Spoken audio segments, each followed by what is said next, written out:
Por un defecto en el gen que codifica una enzima que es la beta-glucosidasa, digamos, a todo el ser humano para, para degradar, digamos, todas las sustancias celulares que deben ser eliminadas, ¿no? Esta enzima también se llama la glucocerebrosidasa. Esta es la principal razón para ocasionar esta enfermedad. Esta deficiencia va a causar una acumulación de sustancias grasas a nivel de los lisosomas de los macrófagos. Luego le voy a explicar en otra diapositiva en una forma muy esquemática para que vean cómo es la célula con sus macrófagos y sus lisosomas.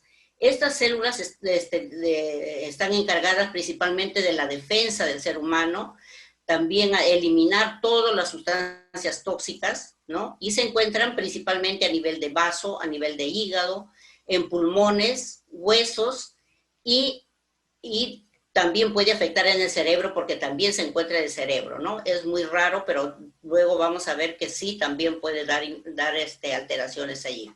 Es una enfermedad crónica, progresiva y multisistémica, por lo mismo que afecta a muchos órganos, muchos sistemas del organismo. Es una enfermedad que pertenece al grupo de enfermedades de depósito lisosomal, por lo mismo que hemos dicho que se acumulan en los lisosomas de los macrófagos. También es una enfermedad que pertenece al grupo de las enfermedades raras o también llamadas enfermedades huérfanas.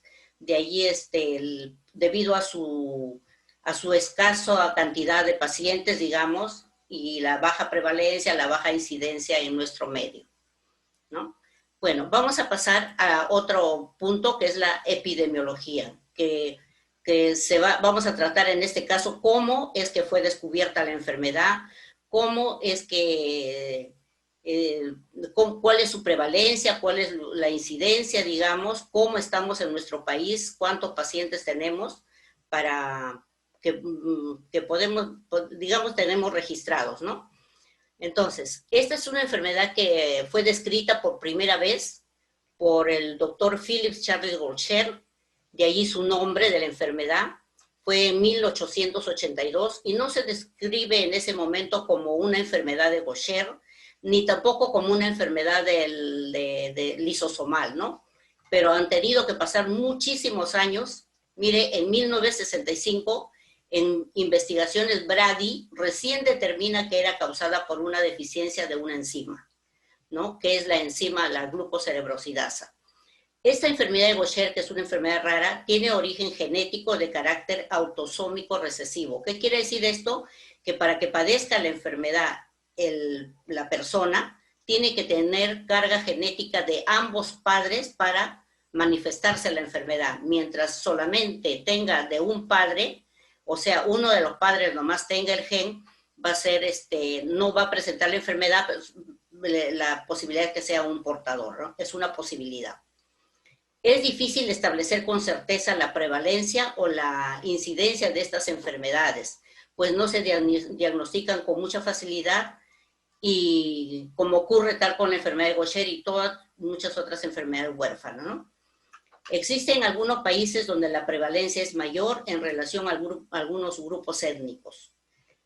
Por ejemplo, la población judía askenazí, en donde la incidencia, la prevalencia es mayor que cualquier otro sitio, es 1 en 400 o 800 pacientes, mientras que no quiere decir que solamente sea a nivel de ese grupo étnico, sino que es a nivel de cualquier raza, digamos, ¿no? En la población. En el Perú, nosotros tenemos registrados alrededor de 50 pacientes con esta enfermedad. ¿Ya? Mientras que nosotros ya desde este punto de vista calculamos que es un tremendo subregistro, porque de repente no se han diagnosticado, muchos de ellos están caminando con la enfermedad y no saben que la tienen. En los países nuestros de Sudamérica se estima una prevalencia de 1 en 100,000 nacidos vivos. Entonces, querría decir que para nuestro país, que tenemos alrededor de 32 millones de habitantes, deberíamos tener un registro más o menos de 300 pacientes, ¿no? Entonces, por eso les digo, es realmente un subregistro que tenemos de estos pacientes. Hoy en día, y es importante esto, el diagnóstico, porque hoy en día existe tratamiento eficaz para la enfermedad de Gaucher, ya lo va a ampliar el doctor Baigorria, que según la programación está, ¿no? Está programado, digamos, y por eso es que resulta crucial efectuar el diagnóstico correcto y a una edad temprana de la vida, pues al tratarse de una enfermedad hereditaria, nace con el paciente, nace con el niño y por lo tanto hay que hacerle el diagnóstico cuanto antes, en forma precoz. De esa manera mejorar la calidad de vida de las personas que padecen y también de sus familias, ¿no? Aquí voy a presentar en forma muy esquemática cómo es la transmisión. Habíamos dicho que es una enfermedad hereditaria autosómica recesiva. La enfermedad de Gaucher, aquí tengo 3 posibilidades de personas, ¿no? De parejas que se unen y van a tener todas estas posibilidades de obtener la enfermedad. Por ejemplo, acá en rosado tenemos a la mujer o a la madre que tiene los 2 genes, las 2 cargas genéticas, los 2 material genético, por eso es que padece de enfermedad. Mientras que aquí tiene su pareja, que es un varón, que es sano, no tiene ningún gen comprometido, pero puede ser del hombre o puede ser la mujer también el que esté comprometido, ¿no? No está ligado al sexo, o sea que no hay problema. Entonces, cuando se une una persona enferma, digamos, portadora de los 2 genes y un sano, tenemos la posibilidad de que todas sus pacientes, toda su descendencia, al 100% de descendientes sean portadores, porque de todas maneras va a sacar un gen de la madre y un gen del otro, del padre, ¿no es cierto? Aquí tenemos la posibilidad de una persona que tenga la enfermedad y el otro, que sea un portador, porque aquí está sobrepintado con rosadito, que quiere decir que tiene un gen, ¿ya? Esta persona tiene una carga genética más bien, y el otro está normal. Entonces, la posibilidad de adquirir la enfermedad en su descendencia es un 50% de portadores y un 50% de personas con la enfermedad, o sea, con manifestaciones. ¿Qué quiere decir los portadores? Que tienen los genes, pero son asintomáticos, no tienen la enfermedad de Gaucher. Y aquí tenemos pues la otra posibilidad de una persona comprometida con la enfermedad de Gaucher y el otro también. Ambos se unen y van a tener una descendencia al 100% de enfermos con enfermedad de Gaucher, ¿no? Bueno, ese es a grosso modo para que tengamos la idea de cómo es que se transmite esta enfermedad.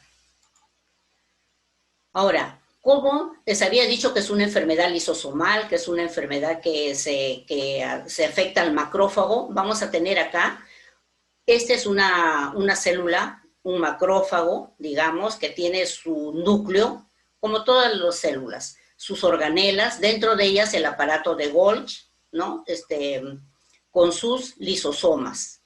En estos lisosomas es donde se lleva a cabo la degradación de estas sustancias, digamos, de desecho, sustancias tóxicas, en este caso de la enfermedad de Gaucher, el glucocerebrósido, que son grasas provenientes de la destrucción de las células, de las membranas celulares, digamos, que ya son envejecidas, se deben eliminar.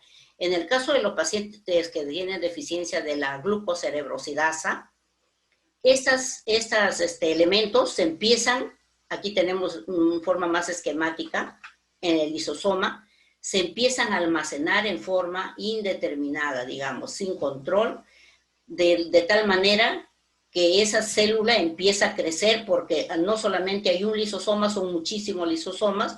Esto va a originar que el hígado afectado, el hígado donde hay también macrófagos, el vaso, los huesos, se llenen de estas células anormales, originando la enfermedad, digamos, el compromiso de esos sistemas óseo, digestivo, el vaso, que es un órgano importante de las defensas en el ser humano, ¿no? Ahora, vamos a ver aquí. Tenemos, continuando con, esta es una célula ya en forma más esquemática, un lisosoma cargado de esas células, de esos elementos anormales de desecho, que va a afectar principalmente al vaso, al hígado, que son órganos del red, nosotros llamamos sistema retículo endotelial, ¿no? También va a afectar al hueso y a la médula ósea, por eso es que cuando las personas tienen este problema, le hacemos un aspirado de médula ósea muchas veces para hacer el estudio pensando en otras patologías y nos encontramos que vamos a encontrar esas células de Gaucher, ¿ya? Haciendo que ese hueso sea un hueso frágil, delgado, se rompa fácil. Los pacientes, luego vamos a ver también en otra diapositiva, todas las lesiones óseas que tiene el paciente, ya dando dolores óseos desde la niñez. Muchas veces algunos pacientes nos dicen, a mí me decían que yo tenía dolor por el crecimiento, que no se trataba realmente de una enfermedad de Gaucher. Y muchas veces en un tipo especial de enfermedad de Gaucher tipo 2 y 3, puede estar esas alteraciones a nivel del cerebro. Luego vamos a ver esto, dando algunas alteraciones como retraso grave del desarrollo mental, estrabismo, hipertrofia, convulsiones y muchas otras alteraciones. Aquí voy a presentar una diapositiva en donde voy a señalar los tipos de enfermedad de Gaucher y qué características tienen cada uno de ellas. La enfermedad de Gaucher puede ser de 3 tipos, así descritas por sus características clínicas. Enfermedad tipo 1, no neuronopática, que es menos mal que la mayoría de pacientes que padecen es este tipo. Es la enfermedad más controlable realmente. El tipo 2, la neuronopática aguda, es una enfermedad de mucho compromiso a nivel del sistema nervioso.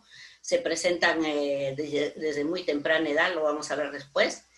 Y el tipo 3, la neuronopática crónica, ¿no? Que a veces tiene combinación, digamos, del tipo 1 y tipo 2 junto, con poca manifestación a nivel del sistema nervioso. Vamos a ver acá que la enfermedad de Gaucher tipo 1 afecta a un 90% de pacientes con enfermedad de Gaucher, mientras que la tipo 2 y tipo 3, entre las dos, un 10% de pacientes. Vamos a ver que la edad de presentación en estos pacientes con enfermedad tipo 1 se presenta desde tempranas edades de la vida, digamos, a cualquier edad. Y vamos a diagnosticarlo generalmente a nivel de los 8 años, 10 años, 15 años, adolescencia o juventud. Mientras que el tipo 2, la neuronopática aguda, se presenta muy tempranamente, digamos, muy tempranamente. A veces es incompatible con la vida, ¿no? Y en la tipo 3, muchas veces pasa desapercibido y en la niñez a veces hay algunos datos de alteraciones a nivel del sistema nervioso que hace posible su diagnóstico. Había pasado por alto. En relación a la prevalencia, en la tipo 1, es 1 en 50 a 100,000 personas nacidas vivas, ¿ya? 1 en 50 a 100,000 personas. Depende también de los sitios en donde yo vea esa prevalencia, ¿no? Aquí tenemos que en la población judío askenazí es 1 en 500, 600, 700 nacidos vivos, ¿ya? En la tipo 2, la neuronopática aguda, es 1 en 100,000 personas, es más rara, como le había dicho, igual en la tipo 3. Todas son de origen panétnico, digamos, a nivel de todas las razas, no tiene una raza especial, pero el hecho de que sea más predominante en esta raza judía askenazí no quiere decir que no se presente en todos lugares, ¿no? Por eso que tenemos aquí también en nuestro país y en todos los lugares. La longevidad, o sea, el tiempo de vida, en la tipo 1 no se ve muy comprometida porque ya hay el tratamiento para los pacientes y pueden llevar toda una vida de tratamiento sin ningún problema. Mientras que en la tipo 2 es generalmente menos de 2 años de vida. Y en la tipo 3, también igual que en la tipo 1, es de 2 hasta los 60, 70 años, no hay ningún problema mayor, ¿no? Depende de repente del compromiso del sistema nervioso. La enfermedad primaria del sistema nervioso central, la intensidad, digamos, en la 1 no hay ninguna alteración, en la tipo 2 grave, y en la tipo 3 puede ser leve a grave, ¿no? En la tipo 3. La visceromegalia es muy predominante en la tipo 1, ¿ya? Generalmente es lo que nos lleva al diagnóstico. En la tipo 2 es moderada a grave también, y en la tipo 3 es leve a grave. Como estamos viendo nosotros como características que se sobreponen de repente en la tipo 1 y tipo 3. Las anormalidades hematológicas en la tipo 1 son leves a graves, que va en relación generalmente a las visceromegalias y al compromiso de infiltración de la médula, huesos, etcétera. En la tipo 2 es grave esas anormalidades hematológicas, y en la tipo 3 también igual leve a grave como en la tipo 1. Y anormalidades esqueléticas puede no haber, se dice, se describe, como también lesiones muy graves, pero después vamos a ver en la otra diapositiva en donde las alteraciones esqueléticas, las alteraciones óseas, más de un 90% se presenta en la tipo 1.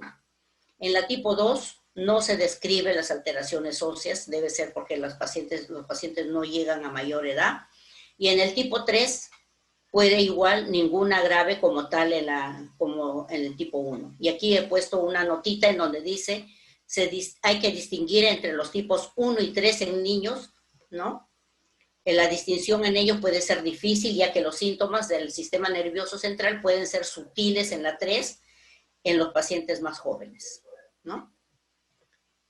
Bueno, vamos a pasar a otra diapositiva en donde voy a describir las manifestaciones clínicas de la enfermedad de Gaucher.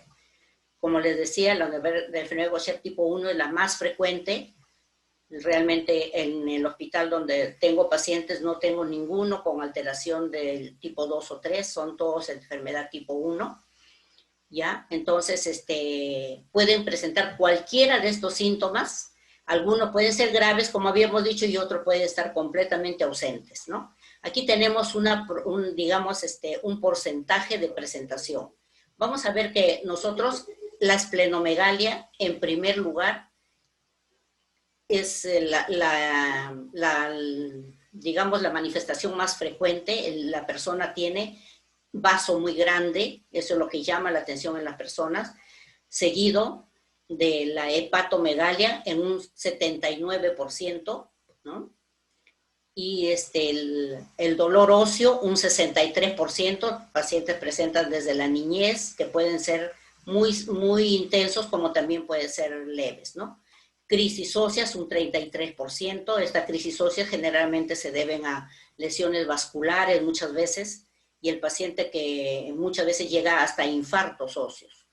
La anemia es otra característica importante en estos pacientes. Un 64% de pacientes van a presentar anemia cuando nosotros evaluamos a ellos. La anemia es multifactorial. Vamos a ver que su médula ósea está comprometida, que es la que produce los glóbulos rojos. También puede ser por ese vaso tan grande que secuestra muchas veces las células. Y por otro lado también la enfermedad crónica que ocasiona esta enfermedad de Gaucher, ¿no? La trombocitopenia, es decir, la disminución de plaquetas, también se presenta en un porcentaje importante. De 56% de pacientes van a tener baja disminución en la cantidad de plaquetas cuando uno hace un hemograma. Esto va a ocasionar que el paciente, sobre todo, se presente con mucha facilidad equimosis, moretones, sangrados, a veces al menor trauma. Y en el caso de mujeres, cuando ya llega a la edad de la adolescencia o a la menarquia, cuando empiezan a menstruar, tienen un sangrado intenso durante la menstruación. En las alteraciones óseas, luego vamos a ver también después, hay una deformidad en matraz del Erlenmeyer. Eso se detecta en un 46% de ellos, ¿ya? Son lesiones a nivel de la formación del hueso. Ahora, la infiltración ósea en médula ósea, en médula ósea también la tenemos en un 40%, la osteonecrosis en un 25%, la osteopenia, que lo vamos a identificar mediante la densitometría ósea, en un 42%. El colapso articular o daño a nivel de cadera principalmente, que da mucha discapacidad al paciente, en un 8%. ¿Ya? Sobre todo cuando hay fracturas patológicas que se presentan más o menos en un 15% de personas. ¿Ya? Como síntomas generales, el paciente se siente fatigado, con mucho cansancio, fácil aparición de hematomas, ya lo habíamos dicho, la disminución del apetito. Esto es importante porque el paciente generalmente presenta algún grado de desnutrición, pues no se puede alimentar por esa tremenda distensión y el disconfort abdominal, ¿no? Y el dolor abdominal. A ver, aquí tengo algunas diapositivas en donde quiero mostrarles a la magnitud del crecimiento. ¿Qué pasa? A ver esto. La magnitud del crecimiento de las vísceras, digamos, miren el vaso enorme que abarca casi todo el abdomen,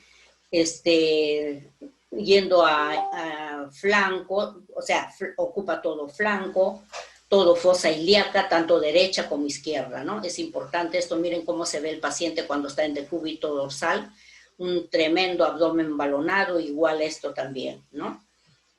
Bueno, esta es una paciente con menor el tamaño, digamos, de crecimiento, menor crecimiento. Aquí les tengo algunas diapositivas para que ustedes vean el compromiso óseo que tiene. Este es el famoso matraz de Erlenmeyer que se describe, ¿no? Es un hueso con una deformidad. No es así el hueso normal, el hueso tiene tiene una escotadura, mientras que acá se describe como el matraz de Erlenmeyer, que es digamos, un dispositivo que se usa en los laboratorios que tienen esa forma, ¿no? De ahí su nombre. Aquí tenemos digamos, un fémur con esas lesiones, esas infiltraciones a nivel del hueso, de la médula ósea, en donde hace proclive a que ese hueso se fracture con mucha facilidad, ¿no? Mucha facilidad, en donde el paciente, pues aquí lo tenemos, discapacitado, con fracturas patológicas, gente joven, gente que se cae de una grada, se cae de un asiento, de gente de 15, 20 años y se fractura muy fácilmente la cadera, que no es normal, ¿no? Las fracturas de cadera generalmente se dan en personas mayores por la osteoporosis generalmente. Y aquí tenemos un húmero, digamos, un miembro superior con esas lesiones también igual, por infiltración. Miren esas lesiones como especie de lesiones líticas, nosotros llamamos líticas porque es como sacabocados, ¿no? Dejan huecos en el hueso que al final se fractura muy fácil. Ya. Bueno, aquí vamos a entrar a cómo yo diagnostico la enfermedad de Gaucher. Es importante que nosotros tengamos en cuenta para el diagnóstico las manifestaciones clínicas, que en algo lo hemos tocado ya en las diapositivas anteriores, y exámenes de ayuda a diagnóstico, ¿no? Que nos van a llevar a sospechar de la enfermedad de Gaucher, digamos. Después vamos a ver que hay otros exámenes más específicos para diagnosticar definitivamente la enfermedad. En las manifestaciones clínicas tenemos al paciente que habíamos dicho se manifiesta muy cansado, eso se llama una astenia, presenta malestar general, falta de concentración, generalmente debido al paciente que tiene anemia, ¿no? La anemia es multifactorial realmente, es nutricional, es por infiltración a nivel de médula ósea de estas células de Gaucher y también por enfermedad crónica, ¿no? Pacientes con estos problemas tienen esas células de Gaucher que están produciendo factores, digamos, de inflamación crónica que van a contribuir que se dé la enfermedad, la anemia con mayor facilidad. Presenta el paciente dolor abdominal, disconfort, por ese crecimiento enorme del hígado y del vaso. Los dolores óseos crónicos, que son permanentes, progresivos, y muchas veces les da crisis dolorosas que hacen necesario ir de emergencia al hospital. En estos pacientes es frecuente, relativamente, digamos, presencia de lesiones vasculares que van al final dar unas lesiones de necrosis de hueso, ¿no?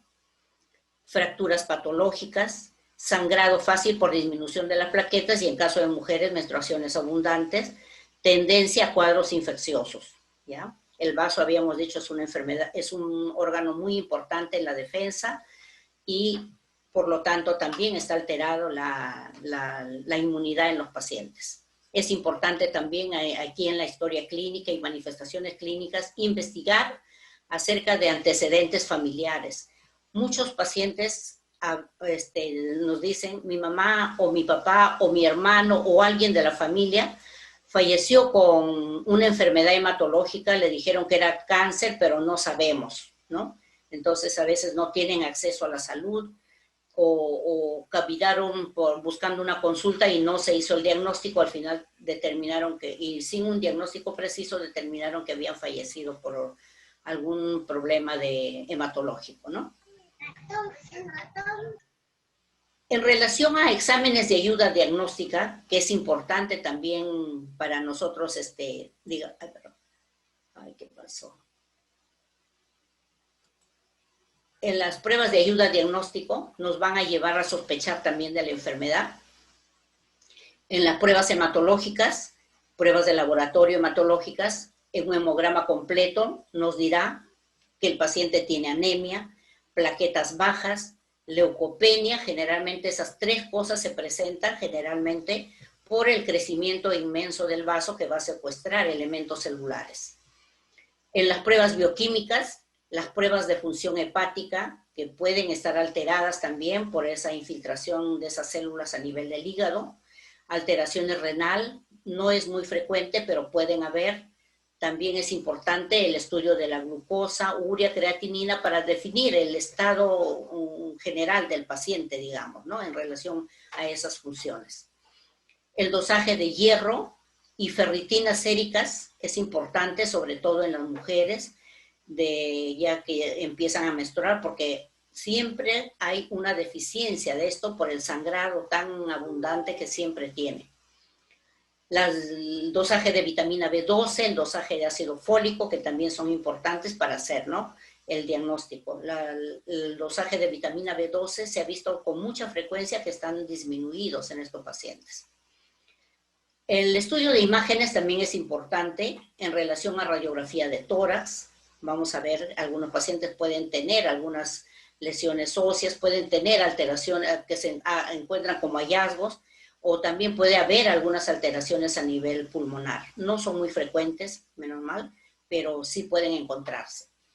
La ecografía abdominal de primera instancia, a veces no tenemos una tomografía o una resonancia inicialmente, entonces la ecografía abdominal nos va a definir qué tipo de alteraciones se encuentran a nivel de hígado y vaso, ¿no?, el tamaño inicial. Pero hay que complementar, al encontrar estas alteraciones, hay que complementar con la tomografía, la tomografía tóraco-abdominal de preferencia, luego la resonancia tóraco-abdominal también, y que con ello nos va a dar datos más, digamos, detallados. A veces estos pacientes presentan nódulos, a veces presentan lesiones vasculares que no se pueden ver en ecografía abdominal, ¿no? Entonces es importante definirlas. Y con mayor, digamos, precisión nos va a dar el tamaño de esos órganos para nosotros hacer digamos, la evaluación posterior al tratamiento. En relación a la resonancia magnética, también esta es una prueba valiosa en evaluar la infiltración a nivel de hueso y médula ósea, la resonancia magnética ósea, que debe ser completa a nivel de todos los huesos, ¿no? La densitometría ósea también habíamos visto que nos va a ayudar a evaluar la densidad mineral ósea, puesto que a veces se ve grados de osteopenia diversas y osteoporosis también. Bueno, a ver, pasamos a otra diapositiva.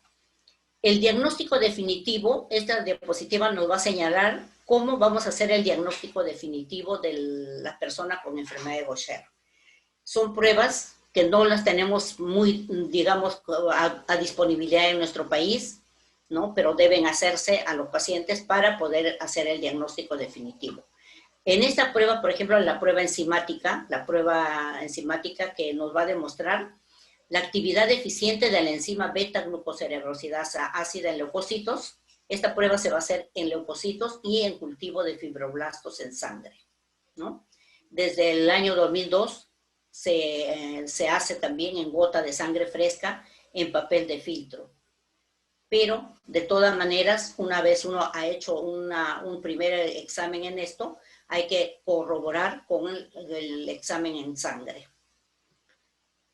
Definitivamente nosotros al tener un paciente con una deficiencia de la glucocerebrosidasa en el dosaje, es necesario hacer la prueba genética o la prueba de mutaciones para definir qué alteraciones, digamos, tiene ese paciente, ¿no?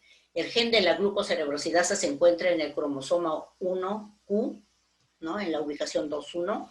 Ahí se describe que hay 300 mutaciones, alrededor de 300 mutaciones. Las más frecuentes son estas dos, la N37OS, 0S, y la L444P. Es importante porque habíamos dicho que a veces se sobreponen, ¿no? El Gaucher tipo 1 con tipo 3, entonces esto nos puede ayudar.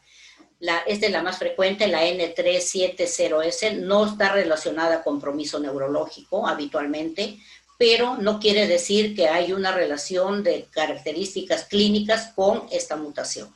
Definitivamente no. Y mientras la otra mutación, la L444P, se asocia a compromiso neurológico más frecuentemente, pero no en una forma total tampoco, ¿no? Ni definitiva.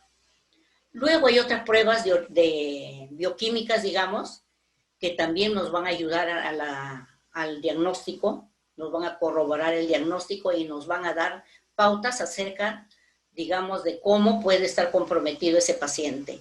Tenemos la quitotriosidasa, que es una enzima producida por los macrófagos del paciente, y la determinación del liso-GL1, que nos estaría indicando compromiso óseo de ese paciente, ¿no? Y también se describe que estaría indicando adherencia al tratamiento cuando el paciente de repente, en el caso de que no esté recibiendo en forma adecuada, esta se va a alterar. También se describe la fosfatasa ácido tartrato resistente, la enzima convertidora de la angiotensina, que no lo estamos haciendo realmente en nuestro medio, y la prueba de ferritina, que es tan importante también en los pacientes. Esta es una prueba, digamos, de ayuda, porque se incrementa en los pacientes como un indicador de enfermedad inflamatoria crónica, ¿no? Entonces, siempre el paciente tiende a tenerlo incrementado, salvo en las mujeres que pierden mucha sangre durante sus menstruaciones, puede estar normal o disminuida, ¿no? Hay que tener en cuenta eso. Por otro lado, aquí vamos a ver el diagnóstico de una enfermedad de este tipo, una enfermedad de Gaucher. Va a ocasionar un impacto importante tanto en pacientes y familiares con esta patología. Vamos a ver que los pacientes, al recibir cuando son pacientes ya jóvenes, digamos, la información en los pacientes, la información inadecuada va a originar la información inadecuada debido al desconocimiento de la enfermedad, va a originar que el paciente no se sienta en forma bien adecuada, va a tener mucha incertidumbre en relación a su futuro, como enfermedad, digamos, rara, que nunca lo ha escuchado, va a tener una sensación en algunas oportunidades de discriminación, que lo percibe en diferentes momentos de su vida diaria, y principalmente laboral, porque a veces nosotros que tratamos pacientes que tienen trabajo, a veces están pidiendo permisos en los trabajos, y tienen que decir que están padeciendo de una enfermedad que muchas veces nadie lo entiende, ¿no? También va a ocasionar un impacto en la salud física y mental del paciente. Es importante porque el paciente hay que darle un apoyo emocional, hay que darle una interconsulta con el psicólogo para que converse sobre esta enfermedad.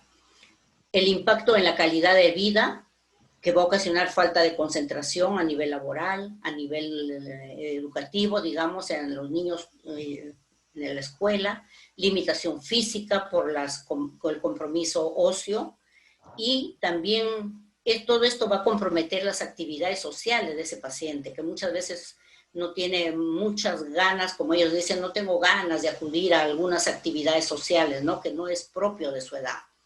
Y esto generalmente se debe a que los pacientes presentan un gasto de energía en reposo mayor de 40% de lo normal. Entonces los pacientes siempre se van a sentir agotados, cansados. Entonces vamos a ver que la enfermedad de Gaucher es una enfermedad hereditaria, autosómica y recesiva. Consiste en la deficiencia de actividad de la glucocerebrosidasa ácida a nivel de lisosomas de los macrófagos. La enfermedad de Gaucher tipo 1 es la más frecuente, caracterizada por gran incremento de tamaño de hígado, vaso y daño óseo.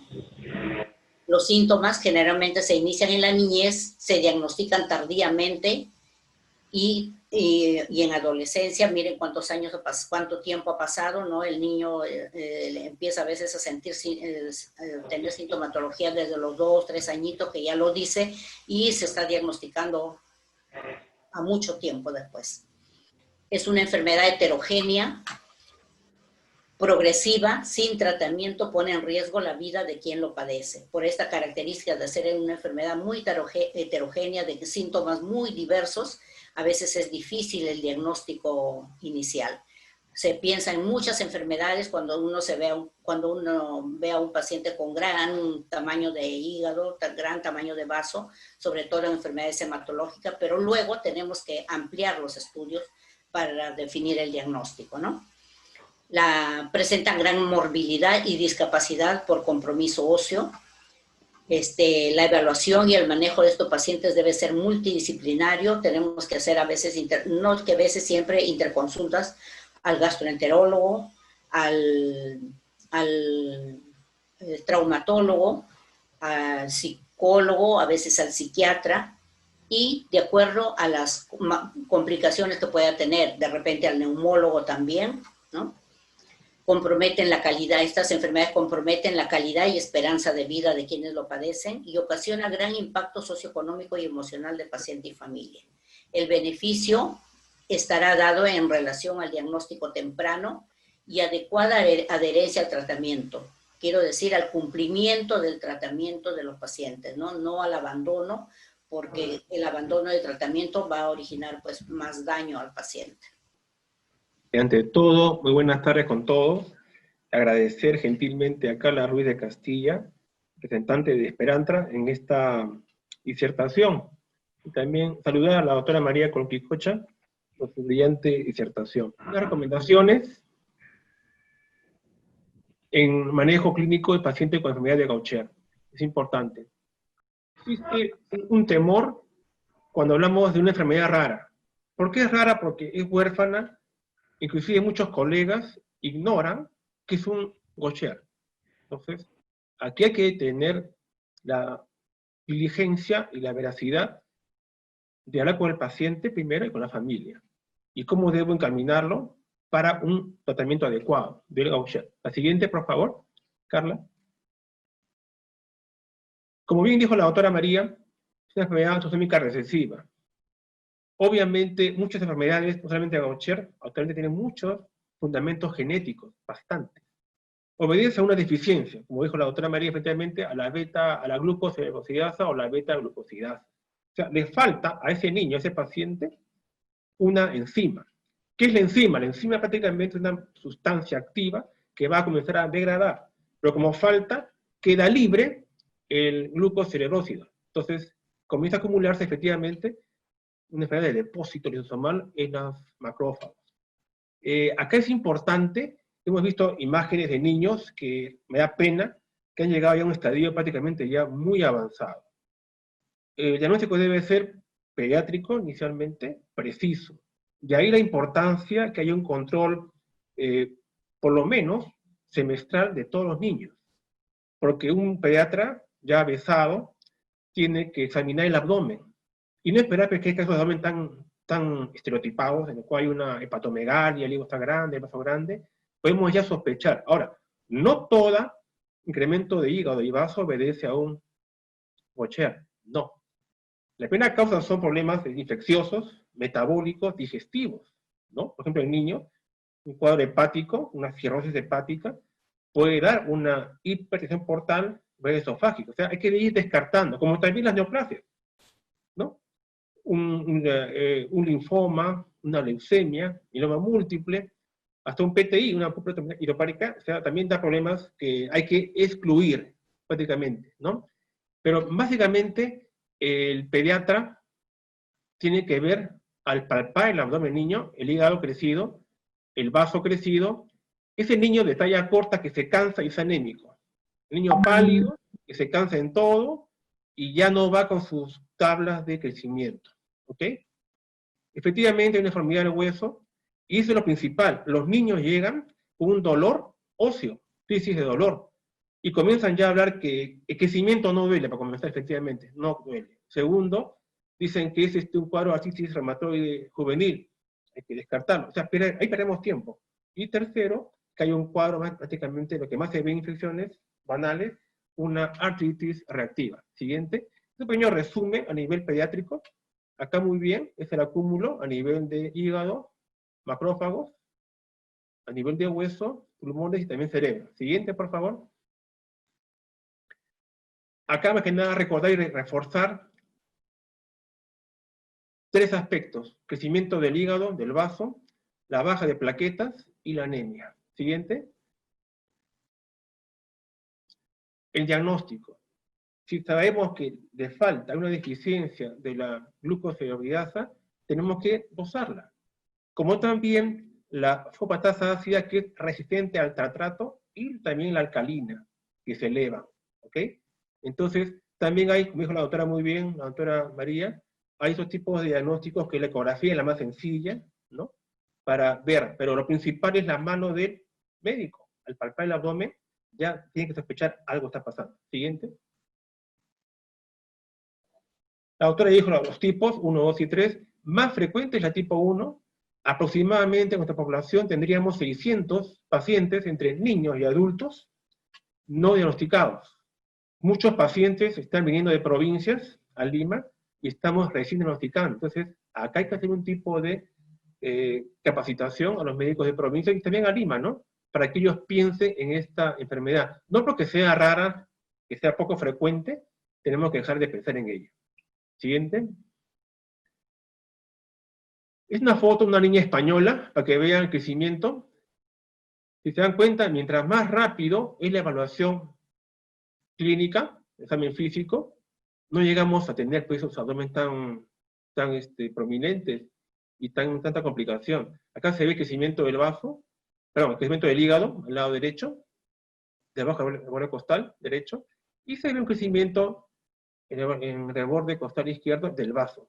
Un vaso gigantesco que ya podemos tranquilamente aplicar la terapéutica convencional con el producto biológico. Y de 1 a 3 años está demostrado que este tamaño de este hígado y este vaso se reduce. Siguiente. Igual, el examen físico, tanto niños como adultos, recuerden, esta enfermedad no respeta nada, ni la edad, inclusive, hay inclusive casos de adultos mayores que debutan, por si acaso. Pero hay que descartar, como digo, otros tipos de enfermedades que son más comunes, como las infecciosas y las neoplásicas, ¿no? Está el hígado crecido y el vaso. Siguiente. Acá tenemos las células del depósito lisosomal. Son células con grasa. Una célula, es la típica célula de Gaucher, en el cual se ve el acúmulo acá de este sustrato, que es la glucocerebrosidasa. Acá está bienecita, que está acumulando, y esto puede prácticamente ser que incrementa el tamaño del vaso, del hígado, la infiltración ósea, ¿no? Y da las complicaciones de la enfermedad de Gaucher. Siguiente. Acá lo que decía la doctora María, efectivamente, acá se ve, justamente agarra dos huesos preferentemente. La forma distal, lo que se llama la epífisis del fémur, y la epífisis de la tibia, y adopta la forma de un matraz de R. Meyer. Esto es muy doloroso y muy invalidante. Siguiente. Hay que evitar las complicaciones para iniciar un adecuado tratamiento. ¿Cuáles son? Como dije, a nivel hepático, desarrollan una cirrosis hepática, porque no es normal que haya acúmulo de este tipo de sustrato, da una hipertensión portal, y algo más, agarra y congestiona las paredes esofágicas, dando cuadros hemorrágicos y muchas veces fatales. La litiasis vesicular se ha reportado, pero menos mal que es un hallazgo poco frecuente. Aquí sí es la anemia crónica. No toda anemia crónica va a tener un niño que sea un Bocher, no. Las más frecuentes son las ferroprivas, y hay que estudiar toda anemia, obviamente, ¿no? La disfunción esplénica, que se da también. En toda mi vida solamente he visto un absceso esplénico, y no por Bocher. Una infección de 5 o 10 años, una mala operación en la cual se quedó el absceso, un niño operado de apéndice, y quedó el absceso esplénico. Tenía como 80, 100 días con fiebre y nadie daba con el absceso esplénico, que es rarísimo, pero no era un Bocher. También algunos pacientes pueden desarrollar el tipo de complicaciones renales, el síndrome nefrótico, neoplásicos, los linfomas, leucemia y mieloma múltiple. Siguiente. Este es el antígeno, que puede ser un medicamento, una bacteria, un virus, un hongo, parásito, y comienza a movilizar todo el sistema de defensa nuestro inmunológico, tanto las células B como las células T. Siguiente. Aquí tenemos lo que dijo la doctora María, que como es una enfermedad lipoidea lípido, grasa, se deposita acá en los lisosomas, y estos puntos amarillos son la grasa que está prácticamente ahogando al lisosoma, y el cual pide la función principal. Siguiente. Carla. Vale.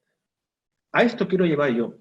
Cualquier estudio tiene que tener una inmunotoxicología. Es una rama de toxicología en la cual tiene que ver los estudios, los efectos tóxicos o adversos de cualquier molécula, sea vacuna, sea medicamento o sea producto biológico. ¿Por qué? Porque el sistema inmunológico lo va a activar y va a decir, ¿es bueno? ¿Es malo? Segundo, hay también la inmunosupresión, es la disminución o supresión en el número y función de las células del sistema inmune, que es importante. Esta es la reina de corazones, la inmunogenicidad, en el cual este producto, si es de garantía, es eficiente y seguro, me da inmunogenicidad, incrementando el número y funciones de células del sistema inmune. Este es el ideal. ¿Cuál es la recomendación para ayudar a los que tienen los niños? Primero, la densidad mineral ósea. Los niños comienzan a perder minerales, ¿no? En cual es por eso muy importante iniciar la terapéutica de forma temprana, no a los 8, 10, 20 años, porque ya prácticamente tenemos esos abdómenes que son ya casi batracianos, ¿no? Y no es eso tampoco. Por eso el control debe ser semestral en todo niño. Los niños, cuyo tratamiento puede iniciarse en la segunda década, la ventana de oportunidad va a mejorar, obviamente. Tenemos que hacer antes de los 10 años, manejarlos, ¿no? Y seguimiento. También tenemos lo que es la densidad mineral ósea, los valores. Esto se tiene que tener mucho cuidado de que no sean valores tan bajos para evitar las fracturas. Como dijo la doctora María, hay dolores exquisitos a nivel de los huesos, cadera, muñeca, brazos, manos, que confunden. Ah, es una artritis reumatoide juvenil. No, señores. ¿Hay que hacer el despistaje? Sí. Pero también pensar en esto. Pensamos por lo más frecuente, perfecto. Pero tenemos inclusive ahorita la gran herramienta de diagnóstico precoz de un Gaucher. Muchos pacientes se sientan, en general todos los pacientes, y no saben qué están aplicando. Es una ley que respalda al paciente. Mire cuántas leyes hay. Solamente el paciente, sea niño, mujer, hombre, adulto, anciano, joven, tiene derecho a decir por su vida. Nadie te puede decir no lo uses, jamás. Pero tiene también un derecho que es lo que es el conocimiento. Yo tengo que explicarle al paciente lo que estoy aplicando y lo que puede haber. Marco legal en el Perú, la 29414, artículo 16, 2024, ley que establece los derechos de las personas usuarias de los servicios de salud. Tengo derecho a saber qué me están colocando. Esto es más que nada que quería comunicar. Las gracias al doctor Baigorria por la excelente exposición. Quisiera saber ahora sí si alguno de ustedes tiene preguntas para hacerle a los doctores. Creo que estaban escribiendo por el chat. Yo le voy comentando, doctor. Uno de los pacientes tiene anemia. Usted había comentado antes acerca de que hay que investigar qué tipo de anemia es. Y él preguntaba, ¿cómo se hace para hacer esta investigación? ¿Él tendría que acudir a un hematólogo, a un pediatra? Usualmente, si el niño está anémico, quien lo va a ver primero va a ser el pediatra, ¿no? Si el Sí. pediatra ve que esto es las más de las veces son problemas anémicos por falta de fierro, ferropriva. Pero si aparte de ello ve otro tipo de sintomatología como una hepatomegalia, una esplenomegalia, la cosa cambia. O sea, ya estamos viendo y descartar otro tipo de patología. O sea, no vayan a pensar que toda anemia es un Gaucher. No. La mayoría son ferroprivas y se manejan, inclusive puede ser con un pediatra y también con un hematólogo, siempre. O sea, es un binomio y que siempre hemos trabajado con interconsulta, inclusive mutuamente, hematología con pediatría y pediatría con hematología. Es importante verlo, ¿no? Lo que yo sí saco a reducir, que debe haber un control de niño sano cada 6 meses. Porque a lo mejor puede pasar de 6 algo al año y ya no es sano. Y comenzamos a encontrar un vaso crecido, un hígado crecido que amerita un estudio. Para la doctora Colticocha, ¿cómo saber que un paciente, qué tipo de Gaucher tiene? Un paciente, ¿cómo saber cuál de los 3 tipos? No, como le decía, para saber qué tipo de Gaucher, tendría que el médico lo determina a través del cuadro clínico del paciente, ¿no? Principalmente el cuadro clínico y evaluando bien las características, si hay o no compromiso del sistema nervioso, el aspecto neurológico. Si no lo hay, el aspecto neurológico es tipo 1, ¿no? Porque los exámenes de laboratorio realmente no nos dicen eso, solamente el cuadro clínico es el que nos va a ayudar. Sobre todo si presenta visceromegalia, o sea, hígado crecido, vaso crecido, alteraciones óseas, sin mayor compromiso de sistema nervioso, estaremos ante un tipo 1, que es lo más frecuente. Mi niña, sí, yo tengo mi niña de 5 años que tiene la enfermedad de Gaucher. Aparte de mi niña, tengo 2 niñas más. Esa es la consulta que yo quería, que quiero saber, ¿no? Bueno, mis niñas al hacerse el examen salieron negativas, pero no sé más adelante, bueno, una tiene 11 años y la otra tiene 8. Quizás para más adelante puedan tener ellas algún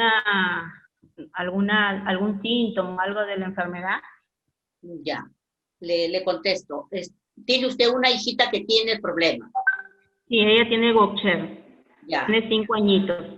Ya, ahora, ¿le han hecho los exámenes de dosaje de enzimas, estudio genético mutacional a las otras niñas? Sí, ella recibe su enzima incluso en el hospital de la Almenara. Ya. Ella ya lleva 4 años de su tratamiento. Nosotros somos de Piura. Ya, entonces ya debe tener todo el estudio mutacional también los otros niños. Ya si ya le han descartado que los exámenes están negativos para la enfermedad de Gaucher, no creo que aparezca en otro momento, no va a aparecer en otro momento ya de su vida, ¿no? Porque esto se manifiesta, o sea, se presenta cuando le hacemos los estudios de dosaje enzimático, nos da alteración, hacemos el estudio mutacional, está negativo, no tiene, pues, ¿no? Así es. Puede ser, sí, que se trate de personas, con, digamos, portadoras, los niños, que pueden ser alguno de ellos algún portador, que no se manifiesta la enfermedad en ellos, pero sí, en el futuro, si pueden unirse a una persona también, igual que tenga un gen así positivo, me refiero en el futuro, cuando se casen, cuando tengan familia, si se unen a una persona que tenga esa normalidad genética, sí pueden dar niños con la enfermedad, ¿no? O portadores también, pero probablemente sus hijitas sean, una de ellas o las dos sean portadoras. Está dentro de la posibilidad. Ok, muchas gracias. Y doctora, perdón, ¿cómo saber si estas 2 niñas son o no portadoras? No, el hecho está de que me está diciendo la señora que ya le han hecho todos los estudios. Y le ha salido que no tienen la enfermedad, probablemente los dosajes enzimáticos también están normales, y el estudio mutacional no lo tengo con certeza si es que ya lo han hecho, pero deben haberlo hecho, porque ahora estamos haciéndolo a la familia también. Entonces, si no lo tiene, probablemente no va a salir, ¿no? Ahora, yo le pregunto a la señora, si alguien, el esposo de la señora, ¿también está afectado o es que ha tenido el gen? Bueno, doctora, esa es mi pregunta que siempre le he hecho. Bueno, a nosotros, como padres, no nos han hecho el examen. Solamente a mis 2 pequeños les hicieron. Y a ella les hicieron con la muestra de sangre. Ya. Nada más. De ahí no les han hecho ningún estudio más. Ya. Sería bueno conversar con la doctora Javier, porque está dando facilidades en el laboratorio para poder hacer ese estudio a los padres, ¿ah? Da facilidades, ¿ya? Porque es importante, ahí entra pues la consejería genética, ¿no? Pero claro, a nosotros no nos han hecho eso. Ya. Pero como le digo, porque para que salga la niña con ese problema suyo, probablemente hay un gen también por ahí del papá, pero también no es definitivo esto, porque a veces se dan mutaciones espontáneas. Entonces, a veces aparece una enfermedad genética sin necesidad de tener los padres el gen, ¿no? Anormal. Entonces, justo nace ahí en el niño nomás y a partir de ahí puede ser que se vaya en el futuro progresando, ¿no?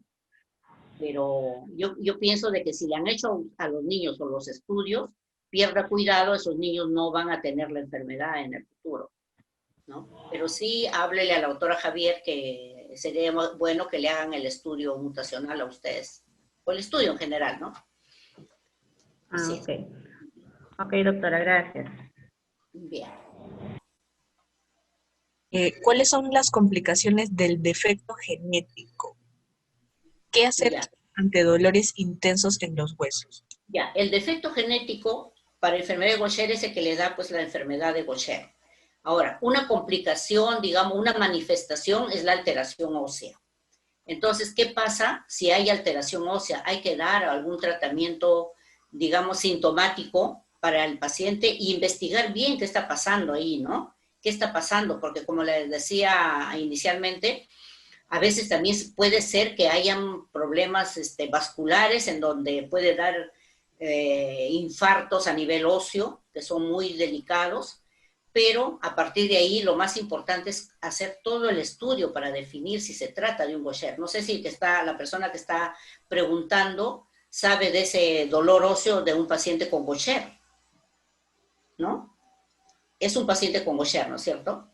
Que padece la enfermedad. Porque si es una persona que está padeciendo la enfermedad y está con intenso dolor óseo, hay que investigar un poco más, hacer todos los estudios de imágenes, estudios de laboratorio, de repente investigar con radiografías, tomografías o resonancia, hacer los estudios hematológicos de dímero D, todas esas cosas para investigar que no se vaya a tratar de un problema vasoclusivo, que no es raro en estos pacientes con problemas óseos. Y darle el tratamiento para el dolor, ¿no? Para el dolor. Básicamente el dolor, si no es demasiado intenso, se puede ir con antiinflamatorios, puede ir con tipo analgésicos, pero si es demasiado fuerte también ya debería ir a un hospital para completar los estudios a qué se debe ese dolor y dar un tratamiento analgésico más intenso, ¿no? Como tipo... Buenas noches, doctor, buenas noches, doctora, disculpe, quisiera hacerle una consulta. Bueno, a nosotros no nos hicieron lo que es el examen de gen mutacional, pero el detalle es que, bueno, yo, de parte de mi mamá, mi abuelita, ella le dijeron que tenía cáncer a la médula. Bueno, ella falleció hace mucho tiempo, pero ella no podía caminar, le dolían mucho los pies, entonces mi hija es la que tiene la enfermedad de Gaucher, entonces yo ahorita con lo que usted está explicando, yo presumo que viene el gen mutante de parte de mi familia materna, pero el detalle también es que nosotros generalmente tenemos problemas de dolor de pies, nos duelen mucho los pies, o sea, muy aparte que a mi hija le duele, sus huesitos también, ¿no? Mi hermana, yo... mi mamá, nos quejamos de mucho dolor de huesos. Y bueno, hace 3 años me hicieron unos exámenes y me dijeron que estaba descalcificada, ¿no? Y hace 3 años, 3, 4 años. Entonces ahora a mi mamá incluso le han dicho que tenía artrosis, entonces no sé qué me podría responder al respecto. Gracias. ¿Qué edad tiene su familia? Mi mami tiene 75 años. Porque si a esa edad Ella no se le... queja de bastante dolor de huesos. Y Sí. yo, bueno, también me duele mucho, mucho los pies. O sea, así mis pies estén abrigados, pienso que porque yo vivo en Huancayo. Así Ya. mis pies estén bien abrigados, me duelen los huesos, estoy puesta a veces 2 medias, me tengo que abrigar bien, en la noche no puedo dormir si es que no me froto, me echo algo, me duelen mucho, mucho los pies. Ya, mire, por la edad de usted, de su madre, más impresiona un problema de tipo reumatológico, ¿no? Porque si hasta esa edad no ha habido otra manifestación de la enfermedad de Gaucher, bien difícil que solamente por esos dolores osteomusculares de repente, se trate de un Gaucher, ¿no? Entonces, más probablemente parecería que es un problema reumatológico, tipo osteoartrosis, por ejemplo, que es muy frecuente en la gente mayor, ¿no? Sería indagar un poquito más con exámenes con el reumatólogo o el médico internista para que amplíen un poco más. Ya, doctora, porque como le mencioné, mi abuelita falleció, a ella le dijeron que tenía cáncer a la médula y ella no podía caminar. Ya, por eso le digo, a esa edad, cuando ya son personas mayores, digamos, la frecuencia de enfermedades son de otro tipo, ¿no? Porque los Gaucher, específicamente los Gaucher, se manifiestan desde la niñez y va cada vez incrementándose, ¿no? Generalmente, aunque también pueden pasar un poco desapercibidos, pero si le dijeron que tenía un cáncer a la médula, probablemente es otro problema. Pues. A esa edad, bien difícil que esté un Gaucher recién dando manifestaciones. Estas horas de seguir conversando de estos temas, pero creo que son de mucho interés y les va a hacer mucho provecho. No sé si alguien más quiere decir algo, le doy la palabra a la doctora Colquicocha y luego al doctor Baigorria con sus palabras finales para poder cerrar la reunión. Gracias. Bueno, solo agradecer al excelente grupo suyo por el dar todas las facilidades a los pacientes de apoyo y bueno, que no sea la primera, ¿no? Para poder seguir conversando, sobre todo en estas épocas en donde el paciente muchas veces se siente pues abandonado, porque eso es lo real, que no tiene acceso, va a un hospital, las puertas están cerradas, sobre todo los hospitales grandes que atienden a estos pacientes, los pacientes me dicen, todo es COVID, doctora, y no tengo tratamiento desde que empezó la pandemia, ¿no? Es una lástima que sucede eso, los medicamentos están allí, entonces por eso les digo, a pesar que a veces yo les he llamado a ellos, vayan, pero el temor propio de ellos también ¿no? Es importante y comprensible. Entonces, muchas gracias y estamos dispuestos a cualquier duda a través de ustedes, cualquier paciente puede hacerlo y estoy dispuesta a seguir contribuyendo. Gracias. Doctora, muchísimas gracias. Muchísimas gracias nuevamente a los doctores. Ahora sí, ya para cerrar, nos hemos ido más del tiempo porque el tema es muy importante, pero prometemos que vamos a hacer más reuniones para poder ampliar esta información. Sí. Nosotros, como Esperantra, estamos siempre para apoyarles con información que requieran, información internacional, información nacional, respecto de todos estos temas de tanto interés de ustedes. Nuevamente, gracias al doctor Ernesto Baigorria, muchísimas gracias a la doctora Colquicocha también y gracias a cada uno de ustedes que han podido conectarse el día de hoy y vamos allá a hacerles saber pronto cuándo será la siguiente reunión para poder conocer un poco más acerca de la enfermedad de Gaucher.